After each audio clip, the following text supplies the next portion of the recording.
이는 하나님을 알만한 것이 그들 안에 밝히 드러나 있기 때문이다. 하나님께서 그것을 그들에게 밝히 보여주셨다.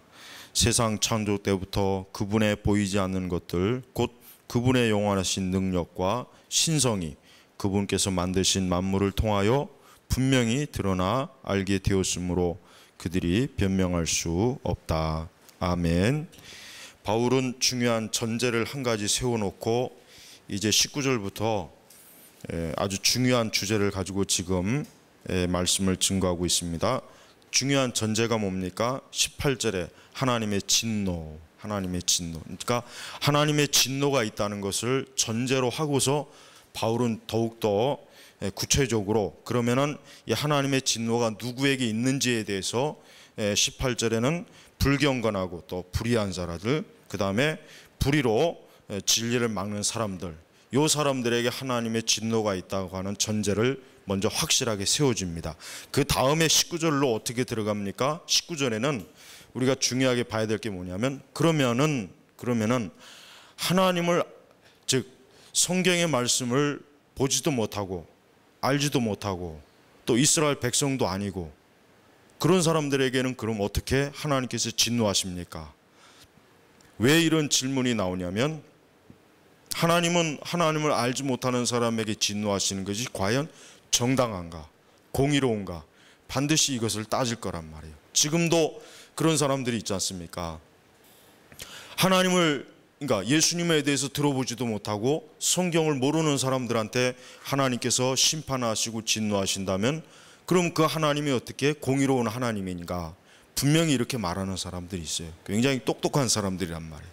그런데 바울은 그와 같은 질문을, 그와 같은 것을 생각하는 사람들을 이미 전제하고 예상하고 오늘 말씀을 지금 계시로 우리에게 주는 것입니다. 뭡니까? 이는 하나님을 알만한 것이, 하나님을 알만한 것이 그들 안에 밝히 드러나 있기 때문이다 그랬습니다. 이 얘기는 뭐냐면 모든 사람이 하나님의 피조물이기 때문에 적어도 사람은 누구에게나 하나님을 알만한 것이 그들 안에 있다는 거예요. 그들 안에 있다는 거예요. 자, 그렇다면은 복음이 들어오기 이전의 사람들도 어땠습니까? 동일한 거예요. 예를 들면 우리나라도 복음이 들어오기 이전에 우리의 조상들은 어떻게 되었을까? 굉장히 궁금하잖아요. 그들에게도 뭡니까? 하나님을 알만한 것이 그들 안에 밝게 드러나 있기 때문에 그들을 하나님을 알만한 요소가 있다고 하는 거예요. 예, 이걸 보통 신학에서는 뭐라 그랬습니까? 자연계시라고 그러죠. 자연계시란 말이에요. 20세기의 가장 저명한 신학자인 칼발트는 자연계시를 인정하지 않죠. 자연계시는 없다. 바르트는 아주 단정적으로 이렇게 얘기합니다. 그렇지만 정통적인 기독교 신학은 즉 교부 시대뿐만 아니라 지금까지 쭉 기독교 신학의 역사를 보면은 자연계시는 모든 신학자들이 공통적으로 인정하는 것이고, 그리고 또 가장 중요한 건 뭡니까? 오늘 우리가 보는 이 말씀이 뭡니까? 자연계시를 하나님께서 증거해 주시는 거예요. 하나님께서 그것을 그들에게 밝히 보여주셨다 하면서 20절에 뭐라 했습니까? 세상 창조 때부터 그분의 보이지 않는 것들, 곧 그분의 영원하신 능력과 신성이 그분께서 만드신 만물을 통하여 분명히 드러나 알게 되었으므로 그들이 변명할 수 없다 하는 것이에요. 예를 들면, 가장 쉽게 예를 들면 하나님을 믿지 않은 어떤 사람이 있어요. 그래요. 이 사람이 진짜 성경도 몰랐고 예수님의 이름도 들어보지 못했고 그런데 그만 죽었어요. 죽어가지고 하나님의 심판대 앞에 섰어요. 그럼 이 사람이 이제 변명을 하겠죠. 나는 하나님의 이름을 들어보지도 못했고 나는 예수님의 이름도 들어보지 못했고 나는 성경도 읽어보지 못했습니다. 근데 내가 왜 지옥에 가야 합니까? 하나님, 그렇게 따졌을 때 하나님께서는 여기 이 말씀을 그에게 들려주실 거란 말이에요. 예. 즉 이 세상의 모든 창조물, 우리 눈에 보이는 모든 이 세상의 피조물의 모든 현상을 통해서 하나님의 그 신성, 영광, 그 모든 것들이 나타난다는 것, 보여지는 것이에요. 그걸 통해서 사람은 알 수가 있다는 거예요. 지금 이 말씀이에요. 그러니 우리는 하나님을 믿지 않는 아주 적극적인 불신자도 그 속에서 사실은 뭡니까? 하나님에 대한 것을 알 만한 것이 있는데 그러나 그걸 뭡니까? 그것을 저들은 억제하는 거예요. 억제하는 거예요. 그것을 억누르는 거예요. 억누르는 거예요. 그래서 그것에 대해서 아주 뭡니까? 그들 스스로가 고집을 피우고 아주 적극적인 부정을 하는 거예요. 적극적인 부정을 하는 거란 말이에요. 성경에서는 그 부분에 대해서도 분명히 얘기합니다.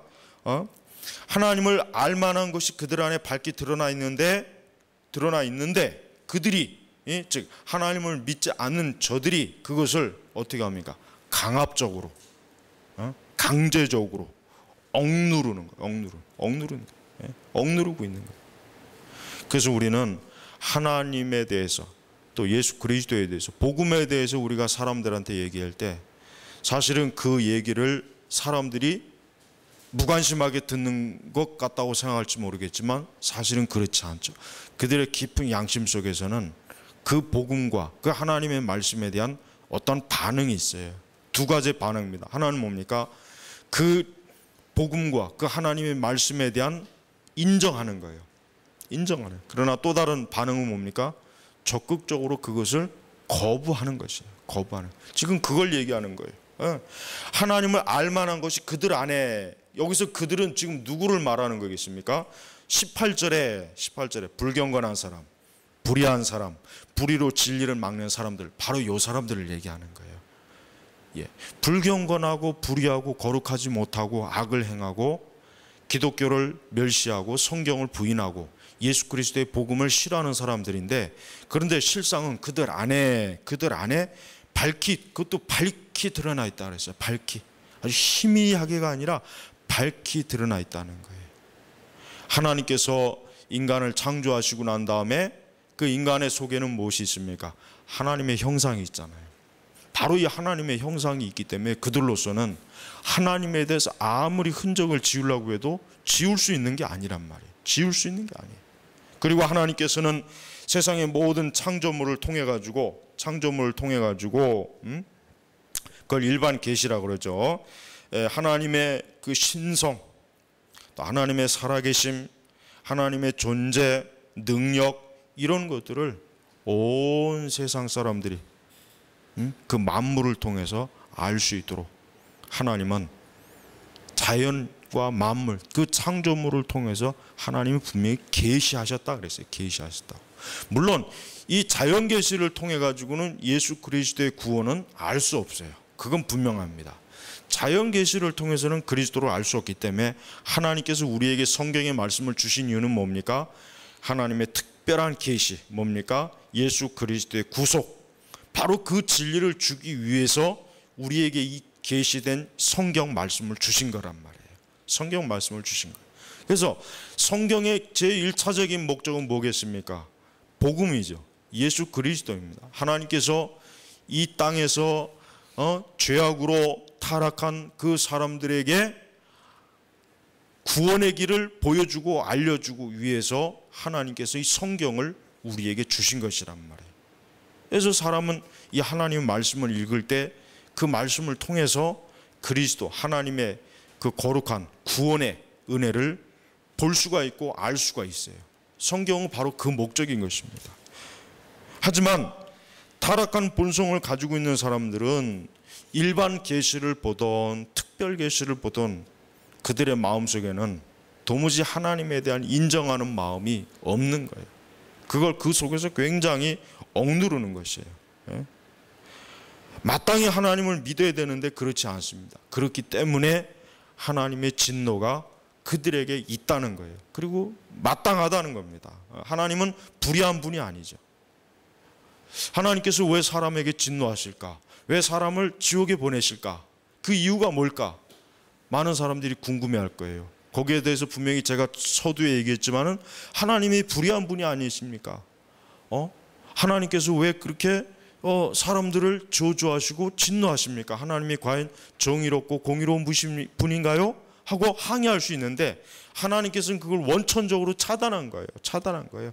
너희들 속에는 하나님을 알 만한 것이 있다. 그리고 내가 이 양쪽으로 하나님의 특별 계시도 있고 또 이 세상의 만물 창조물을 통해서도 내가 나에 대해서 하나님에 대해서 분명히 내가 계시했건만 너희들이 거부해 있지 않느냐, 너희들이 그걸 억눌렀지 않느냐. 하나님께서는요 당당하게 우리에게, 사람들에게 말할 수가 있는 것이에요. 그러니까 여러분, 이 세상에는 많은 무신론자가 있고 또 기독교를 적극적으로 비판하고 비방하는 자도 있고 성경을 하나님 말씀이 아니라고 하는 사람도 있고 또 하나님 같은 게 어디 있느냐, 있으면 내 앞으로 데리고 와라, 이렇게 큰 소리 치는 사람도 굉장히 많습니다. 그러나 그들이 막상 하나님 존전 앞에 가면은 그들은 절대로 그와 같은 말을 할 수가 없어요. 한마디도 그들은 할 수가 없고 하나님께서 그 자리에서 그들을 심판하시는 것에 대해서 그들 스스로가 그것은 하나님의 정의입니다, 공의입니다, 그것은 나는 마땅히 지옥에 갈 사람이다 하고 인정할 수밖에 없는 거예요. 그 자리에서. 그래서 우리는 이 하나님의 진노가 이렇게 그냥 무작정 마구제비로 이유 없이 하나님이 마치 무슨 폭군이나 되는 것처럼 그냥 쏟아붓는 게 아니죠. 그냥 사람들이 미우니까 싫으니까 하나님께서 그냥 막 화를 내고 진노하고 심판하고 저주해서 내가 너희들을 몽땅 다 지옥에 넣을 것이다. 하나님이 이렇게 무작정 위협하시는 분이 아니라 하나님은 누구에게요? 하나님을 알 만한 것이 그들 안에 밝히 드러나 있는데도 불구하고 그것을 부인하고 불의하죠, 불경건하죠, 어때요? 하나님의 진리를 또 불의로 막죠. 그러니까 이런 적극적이고 고의적으로 하나님을 억누르고 부인하는 사람들에게 하나님은 진노하시는 거예요. 결코 하나님의 진노라고 하는 것이 자유주의 신학자들처럼 하나님의 진노는 인간의 이성으로서는 받아들일 수 없는 그러한 진노다, 그러한 진노가 아니라 하나님의 진노는 지극히 당연한 것이고 마땅한 것이란 말이에요. 여러분, 사람들이 불경건하고 불의하고 불의로 진리를 막는 그들을 보십시오. 하나님의 진노의 방식이 무엇인지를 우리가 알아야 돼요. 하나님의 진노의 방식은 두 가지가 있습니다. 첫 번째는 하나님의 진노의 방식은 적극적인 진노입니다. 즉 하나님께서는 죄를 지은 자에게 그 즉시로 그 죄에 대한 아주 무서운 하나님의 책망과 그 죄의 대가를 하나님께서 내려주는 거예요. 이게 하나님의 적극적인 진노예요. 그다음에 또 하나의 진노가 있습니다. 뭡니까? 내버려 두는 거예요. 방치하는 거예요. 방치하는 거예요. 하나님이 어떻게 방치합니까? 사람들이 자기가 원하는 대로 마음껏 하고 싶은 대로 내버려 두는 거예요. 그냥 내버려 두는 거예요. 보십시오. 24절에 한번 볼까요? 24절 얼마나 잘 나왔습니까? 그러므로 하나님께서 그들을 자기 마음의 욕망대로 살도록 더러움에 내버려 두시오. 이게 하나님의 진노예요. 내버려 두시오. 내버려 두는 거예요. 이게 하나님의 진노입니다. 그러니까 우리는 그러니까 우리가 생각하기에, 우리 그리스도인들이 생각하기에 저렇게 악을 행하고 저렇게 하나님 말씀을 불순종하는, 어떻게 그래도 잘 먹고 잘 살고 형통하고 아무 이상이 없네. 우리는 그걸 가지고 시험에 들면 안 돼요. 시편 73편을 보면은 그 시편 73편을 지은 그 기자가 왜 시험에 들었습니까? 자기 주변에 보니까 자기는 경건하고 거룩하게 살려고 막 하나님 앞에 의로움을 추구하는데 자기는 하나님으로부터 어떤 은혜를, 축복을 받지 못한 것 같아요. 근데 하나님 앞에 불의하고 악을 행하는 자들은 죽을 때도 편안하게 죽고 그의 모든 것이 형통하고 정말 너무나 행복해 보이는 거예요. 그러니까 그 시편 73편의 그 저자가 그것 때문에 굉장히 마음에 큰 의욕을, 내가 하나님을 믿어봐야 뭐 하겠는가? 내가 이렇게 내 의를 하나님을 경외한다고 해서 내가 거룩하고 경건하게 살아봐야 무슨 이득이 있겠는가? 그렇게 속으로 한탄했단 말이에요. 그러다가 그가 성소에 들어가서야 하나님께서는 저 악인을 저렇게 방치하는 게 하나님의 저주와 진노구나. 그걸 그때서야 깨닫는 거 아니에요. 그러니까 하나님께서, 그래서 그가 결국 하나님을 떠난 자, 음녀같이 하나님을 떠난 자는 다 망하리라 그랬단 말이에요. 여러분, 하나님의 진노는 방탕한 대로, 불의한 대로, 불경건한 대로 사는 사람들을 그냥 내버려 두는 거예요. 내버려 두는 거예요.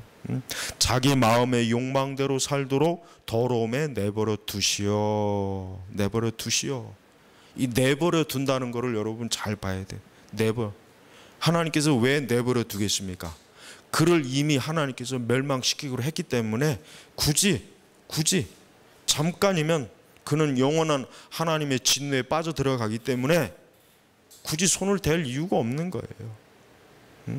그래, 어디 너가 하고 싶은 욕망, 정욕대로, 너의 타락한 본성대로 마음껏 살아봐라. 그러나 너의 그 종말은 멸망이다. 바로 이거란 말이에요. 그러니까 여러분, 우리 그리스도인들은 세상에 막 죄를 짓고 악을 행하고 그런 것을 보면서 우리는 부러워하면 안 되죠. 야, 내가 저렇게 좀 살아야 되는데 내가 이거 답답하게 사는 거 아니냐? 저렇게 좀 멋있게 좀 살아야 되는데 내가 좀 이거 고지식하게 보수적으로 앞뒤가 꽉 막히게 사는 거 아니냐? 좀 삶도 즐기고 쾌락도 누리고 좀 할 것도 좀 하고 이래야 되지 않겠는가? 우리 안에서도 그런 생각이 들 것이고 주변에서도 야, 너는 왜 그렇게 하나님을 믿어도 유별나게 믿느냐?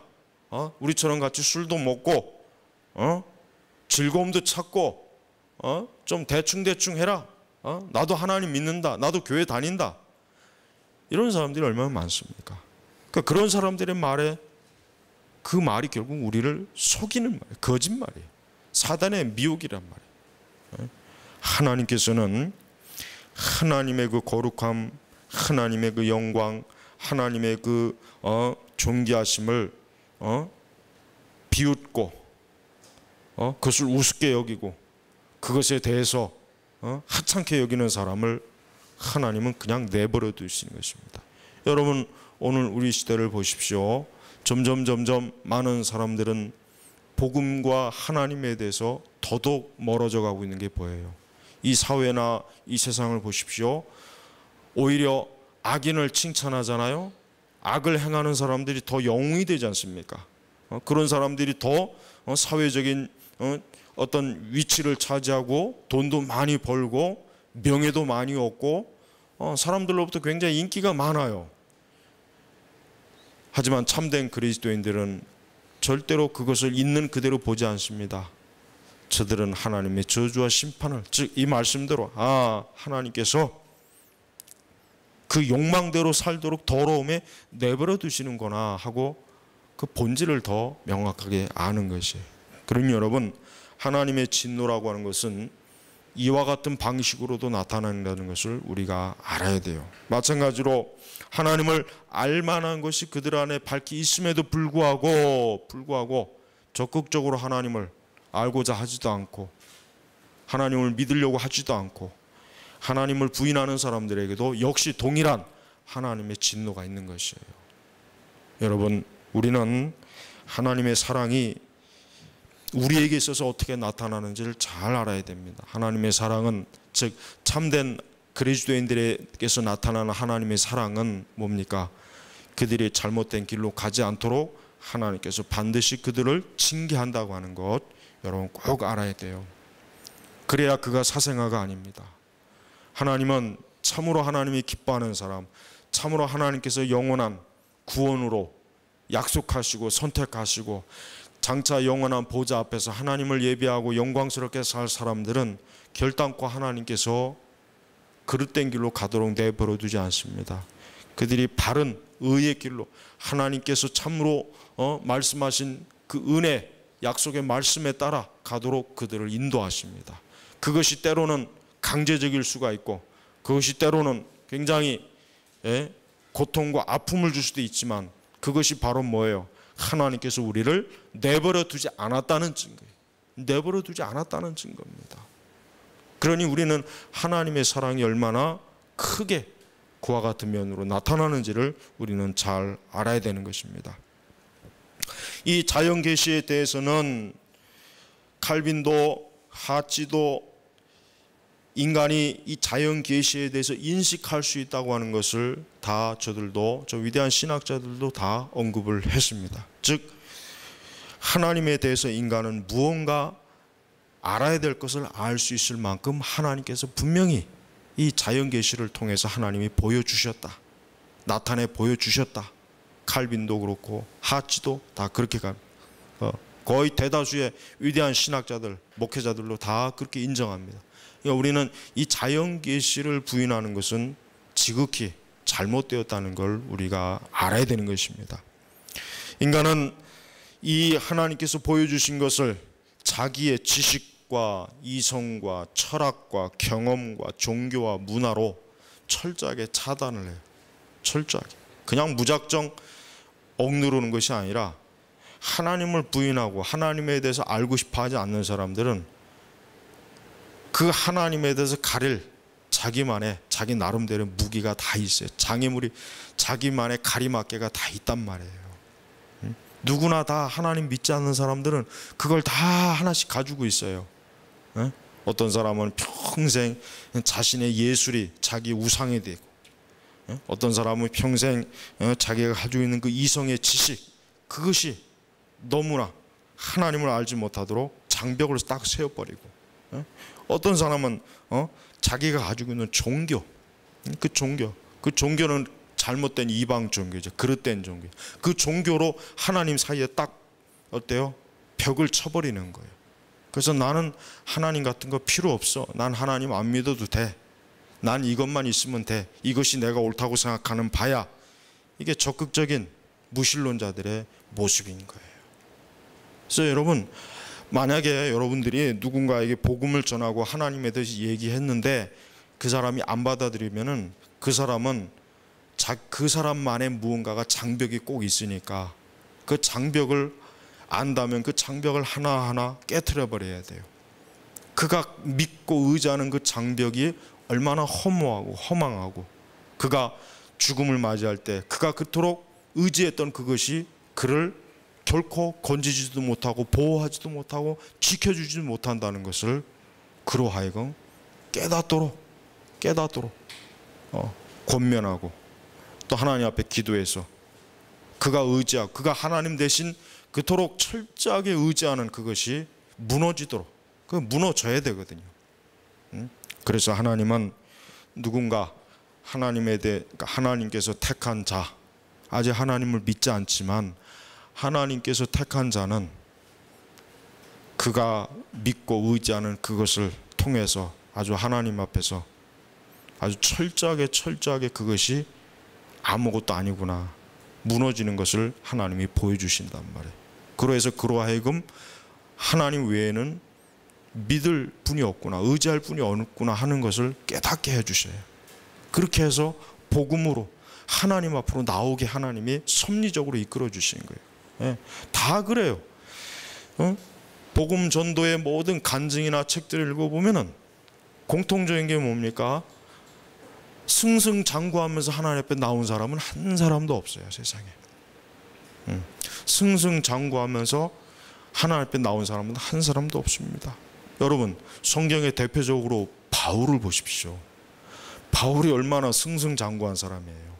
그러나 그가 다메섹 도상에서 예수님께서 그를 어때요? 철저하게 아주 무너뜨렸잖아요. 내가 핍박하는 자 바로 나다. 그 예수가 바로 나다. 아주 그 바울의 눈앞에 하나님께 확 그냥 보여주셨잖아요. 아주. 그러니까 바울이 더 이상 그 앞에서 어떻게 해요? 뭐 자기가 가지고 있는 그 유대교의 정통이니 뭐니 그런 게 다 그냥 나중에 뭐라고 했습니까? 똥같이 여긴다 그랬잖아요. 바울은 예수 그리스도 외에는 자기에게 이제 아무것도 의미가 없다 그랬잖아요. 아무것도. 그렇게 만들어요. 그러니까 하나님이 택한 자들은 하나님께서 꼭 그렇게 하나님께서 섭리적으로 하나님 외에는 찾을 것이 없도록 막다른 골목으로 계속해서 몰아가요. 계속해서 몰아가요. 그래서 하나님을 찾게 만드는 거예요. 이게 하나님께서 택한 자들을 구원하는 방식입니다. 우리는 하나님을 배척하는 이 사람들의 이 불신앙을 우리는 결코 두려워하지 말아야 됩니다. 타락한 본성을 가지고 있는 사람은 누구나 다 하나님에 대해서 억제하는 본능이 다 있어요. 누구나 다 있습니다. 누구나. 그 기질과 상관없습니다. 그가 많이 배우고 적게 배운 거하고 상관이 없어요. 사람은 거듭나지 못한 사람은 누구나 다 할 것 없이 본성적으로 하나님을 거부하는 그 성향과 그 영적 성향, 타락한 본성의 성향이 다 있다는 걸 우리가 알아요. 그걸 전제해야 돼요. 저 사람만큼은 예수님을 꼭 믿을 것 같은데, 그러나 실제로 그렇지 않습니다. 그런 사람은 이 세상에 아무도 없어요. 왜? 타락한 본성을 가지고 있는 사람들로서는 하나님을 기뻐할 수 있을 만한 게 그 안에 없거든요. 그래서 하나님을 믿을 만한 그 믿음과 그 마음을 누가 주시는 겁니까? 하나님께서 주시는 거란 말이에요. 하나님께서. 그러니 우리가 불필요하게 전도하는 일에 너무 지나치게 내세우는 것도 좋은 게 아닙니다. 대다수의 전도 방식을 보면 지극히 인본주의적이에요.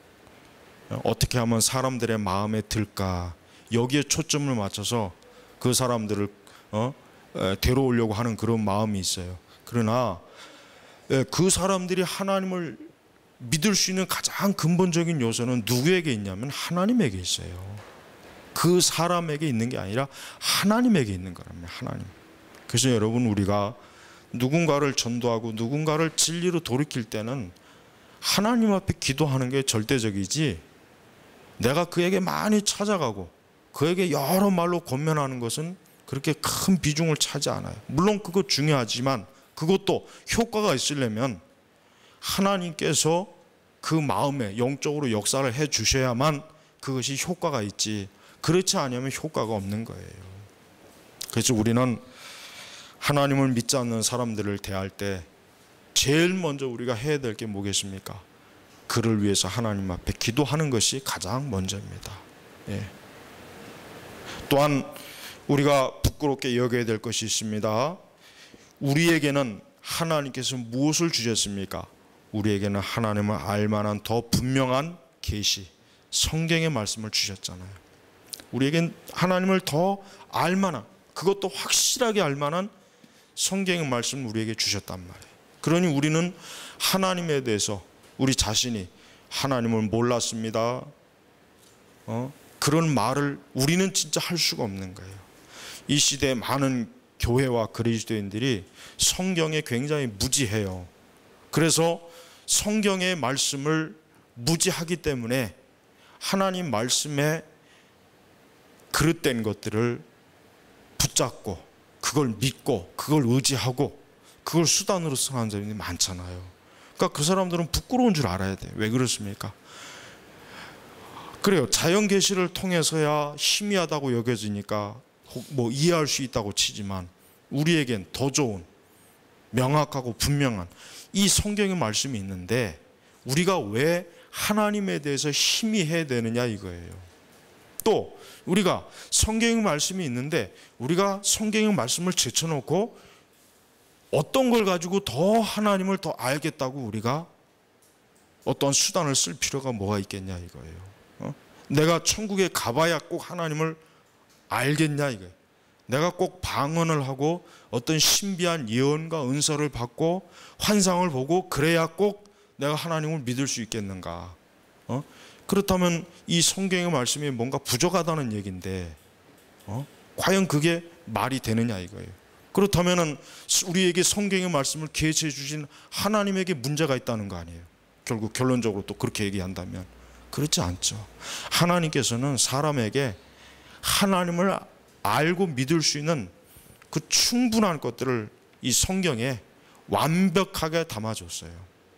더 이상 우리가 하나님의 말씀을 벗어나서 다른 걸 추구할 만한 이유가 없어요. 우리의 신앙과 믿음을 위해서요. 어떤 또 다른 신비적이고 어떤 체험적인 걸 자꾸 구하기 시작하면은 한도 끝도 없는 거예요. 정말 한도 끝도 없어요. 마귀가 그걸 가만히 보고 있겠습니까? 사단이 그거를 옆에서 그냥 조용히 보고 있겠어요? 분명히 뭔가 어떤 수단과 방법을 통해서 그들을 미혹하지 않겠습니까?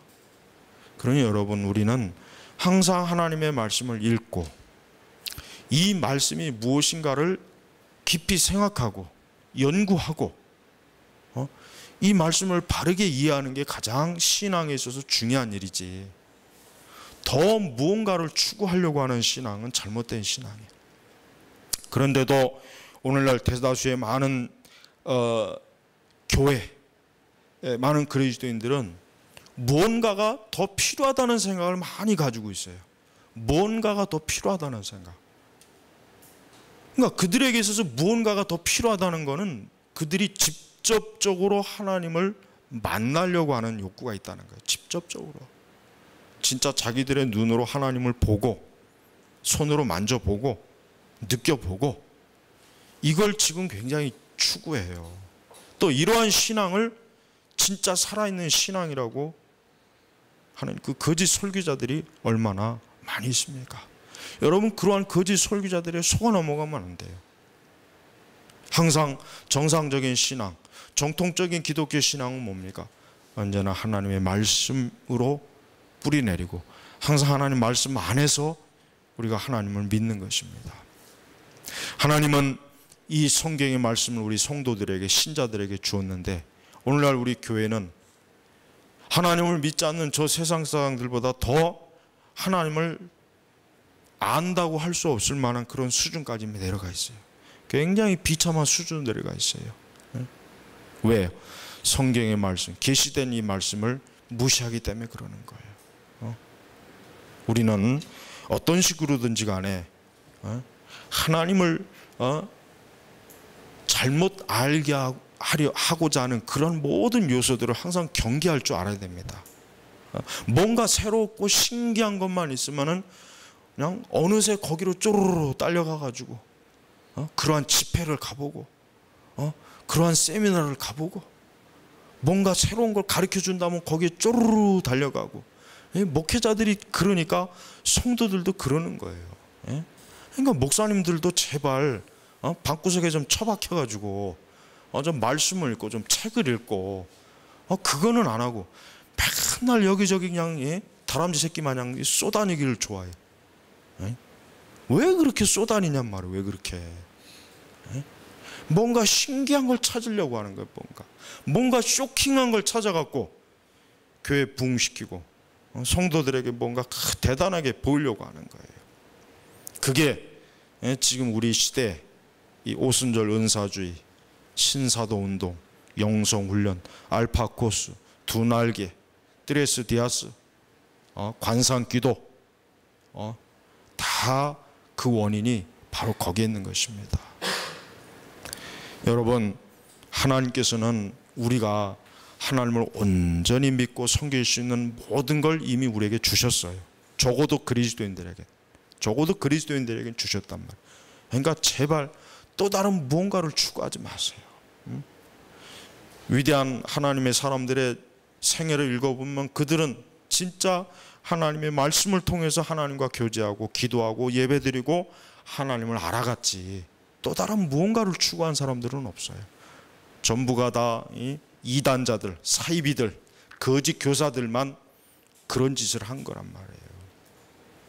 그러니 여러분, 제발 이스라엘 백성들처럼 광야에서 매일매일 내려주시는 만나를 귀찮아하고 비웃고 그걸 형편없는 음식이라고 투정했던 그들처럼 그와 같은 죄와 빠지지 말고 내게 주신 이 성경의 말씀을 통해서 내가 어떻게 하면 하나님을 올바로 믿는 길로 갈 수 있을까, 그것을 깊이 좀 생각하고 살펴봐야 되는 거예요. 다른 뭔가를 추구하지 마세요. 하나님은 이렇게 자연 계시를 통해서 또 우리 성도들에게는 이 특별 계신 성경의 말씀을 통해서 이 세상에 있는 모든 사람들이 하나님을 알 수 있도록 하나님이 이미 분명히 풍성하게 공급을 해 주셨습니다. 그러니 하나님은 불의하지가 않아요. 하나님의 진노와 심판은 불의한 것이 아닙니다. 그건 정당한 것이에요. 여러분, 우리는 하나님의 진노가 결코 불의하지 않다는 것, 오히려 불경건하고 불의하고 아직도 진리를 거부하는 이들에 대한 하나님의 인내, 그 인내를 하나님이 아직도 그들에게 당장 벼락을 내리치지 않고 그들의 목숨을 당장 지옥으로 끌고 가지 않는 걸 오히려 감사하고, 오히려 그걸 하나님의 사랑이 얼마나 깊고 풍부한지를 우리가 알 수 있는 거란 말이에요. 오늘 이 말씀을 통해서 하나님의 진노는, 죄인들을 향한 하나님의 진노는 정당하다는 걸 알고 우리는 핑계대지 말고 우리는 더욱더 하나님을 알기를, 성도들은 힘쓰기를 주의 이름으로 축복합니다. 기도하겠습니다. 하나님 아버지, 감사합니다. 항상 우리가 그리스도 안에서 우리에게 주신 성경의 계시의 말씀이 우리에게 명확하게 있는데 또 다른 그 어떤 것을 추구하는 어리석은 자가 되지 말고, 또 누군가 우리에게 그와 같은 것으로 우리를 거짓으로 꼬이고 유인하고 또 인도한다고 해도 따라가지 않도록 항상 저희들의 발걸음을 지켜주시고 언제나 주의 진리 안에로, 그 안에서 항상 열심을 낼 수 있도록 도와주시옵소서. 감사하며 살아계신 우리 주 예수님의 이름으로 기도 올렸습니다. 아멘.